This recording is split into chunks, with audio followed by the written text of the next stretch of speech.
How's it going, class? This is ITI 672. This is already our fourth week. The time has flown by. I've enjoyed getting to know each and every one of you on the collaborative sessions each week.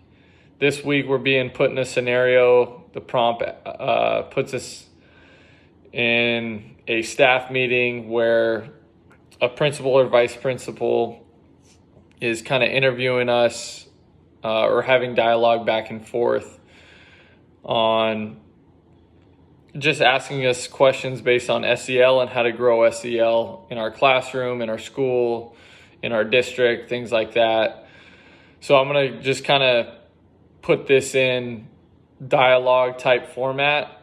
So, Mr. Barnes would ask me, "Hey, Bryce, what's your process for how and when these interventions and practices were implemented?" The interventions and practices that I'm going to talk about, I'm a PE, my emphasis is in PE. So we've had a lot of behavioral issues in PE classes because the PE classes at my high school are significantly bigger in class size than other subjects. So I'm dealing with anywhere from 45 to about 58, 59 students sometimes. So just keeping their motivation, keeping their interest in class, that comes from, me giving them breaks periodically, using tactics, just, communication tactics, building a relationship with each one of them, seeing what they're into. That is going to help me. It's going to better help me help them in a sense that, I will know what their habits are, what their interests are. That way we can kind of give our students options instead of orders, if you will. The use of proximity is huge. If I was in a more classroom type setting and not outside on a physical education field or court, the use of proximity and, splitting kids up if you have to, and, arranging seating charts in a certain way can all be very helpful to these students. The next question Mr. Barnes would ask is, what success have you had in certain areas, and how do you plan on moving forward? Continuing the dialogue with all my students, continuing to learn more from them, just understanding the backgrounds that they come from, and showing that empathy and compassion for what they may be going through on the day-to-day basis. But I think learning more about SEL in general and how to attack some of these situations with these students, and just being hungry to learn more about how to better communicate with them from an emotional standpoint, is how I plan to move forward with this. Any final thoughts, tips, and points that you would like to address?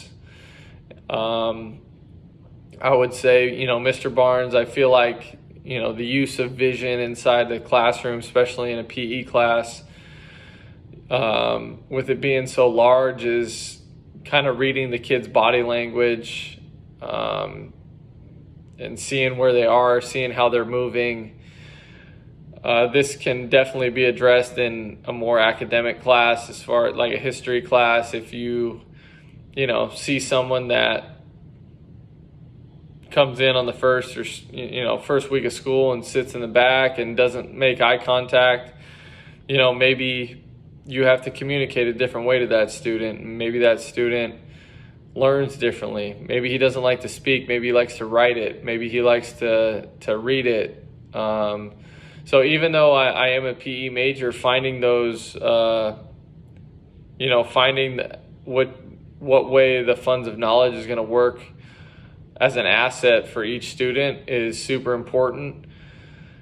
And coming up with ways for instance, if a kid is not athletically gifted or is struggling throwing a football or basketball, having them write the process, maybe how the body moves or what positions that we need to get into to have good direction in our throw towards a classmate. What's your favorite quote that sums up something related to the work of the teacher, importance of supporting children, education? You choose. This is kind of just from my coaching standpoint, and it's kind of a quote that I live by. Sometimes our jobs as teachers and coaches can feel like it's a little bit thankless in a sense. We're dealing with some young kids. In my case, I'm dealing with high school kids, and sometimes you don't feel like they value what you're saying. But when you look back a few years later and certain students come back to you thanking you for the character that you've instilled in them and the relentless behavior that you've instilled in them to grow through adversity and be mentally stronger, that's what makes our jobs all worth it. So it sounds a little bit cliche, but I think if we can get past what's going on in the present and just have a bigger goal in mind of having a positive impact on every student that we come across is pretty special, and that's what makes our job so rewarding in the end. So I appreciate all you guys for listening to all my discussion boards each week, getting back to me. I value your feedback. I appreciate your feedback, and I'll look forward to getting back to a couple of you this week. So thank you guys so much, and I'll see you in our next class. Good luck on your last assignment.